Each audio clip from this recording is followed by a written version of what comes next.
என்ன செய்றீங்க? சும்மா இருக்கிறீங்களா? பிள்ளைகள் எல்லாம் நல்லா இருக்கிறாங்களோ? சும்மா இருக்கிறோம். ஓ, என்ன ஒரு கந்தியான கொஞ்சம் வட்டமே தானுமா? இல்ல, நான் நல்ல ஆரோக்கியமா தாங்க. என்ன ஒட்டு பிரச்சனை? அவருக்கு என்ன, அவர் நல்லா தான் இருக்கிறார். கந்தியான என்னிட்ட விருக்கிறாரே உங்களோட எங்கட விருக்கிறாரே. காசு எடுத்தவன இல்லையா? அவர் எடுத்தவர் தான். என்னென்றால் அவர் நீங்க ஒண்டா படிச்ச நீங்கள் தானே ஊர்ல.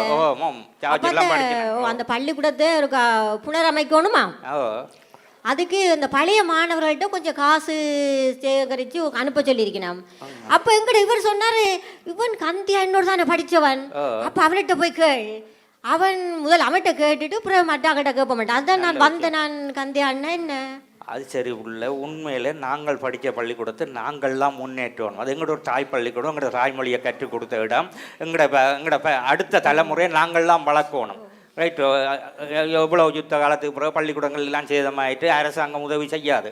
நாங்கள்லாம் கட்டாயம் செய்யணும். எங்களோட பள்ளிக்கூடத்தை நாங்கள்லாம் முன்னுக்கு கொண்டு வரணும். நிச்சயமாக செய்ய வேண்டிய விஷயம். ஏனண்டா நீங்கள் அங்கே படித்தபடியாத்தானே இங்கே வந்து இப்படி இருக்கிறீங்க. உண்மைதான்.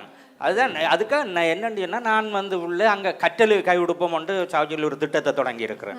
அதாவது இங்கே ஒரு ஆள் 800 ரூபாய் கொடுத்தால் அந்த புள்ள கடைசி வாழ்நாள் முழுக்க 5000 ரூபா கிடைக்கும் பேங்க்ல டிபாசிட் பண்ணா. அப்படி நிறைய திட்டங்கள் அனுப்பி இருக்கிறேன். அப்ப நான் கேள்விப்பட்டது இல்லையே. நான் வெளியில சொல்றேன் புள்ள, இப்படி திட்டங்கள் நடக்க சாவச்சேரி பள்ளிக்கூடத்தை போய் பாரு, அங்கே நிறைய பிள்ளைகளுக்கு கொடுத்து கொண்டு இருக்கிறேன். ஆனால் நான் வெளியில சொல்றேன் இல்லை. அப்ப என்ன 500 1000 எழுதலாமா? அது நான் புள்ள இப்போதான் என் மகள் வந்து அந்த என்ன அப்பா டியூஷனுக்கு போகணுன்னா கொஞ்சம் காசு கொடுத்துட்டேன். மற்றவன் வந்து மெக்டொனாலுக்கு போகணுன்னா அதுக்கு கொஞ்சம் காசு கொடுத்தேன். பிறகு எங்கே லியோ படம் பார்க்கணுன்ட்டு அதுக்கு கொஞ்சம் காசு கொடுத்தேன். இந்த ஐயர் வந்து ஐயருக்கு கோயில் லட்டுன்னு கொஞ்சம் காசு அள்ளி விட்டேன். பிறகு ரயனி வந்தால் ஏதோ போரில் பாதிக்கப்பட்டேன்னு சொல்லி அதுக்கு ஒரு எக்கச்சக்கமான காசு கொடுத்துட்டேன். ரைட்டு. அதெல்லாம் இப்போ கையில் காசு இல்லை.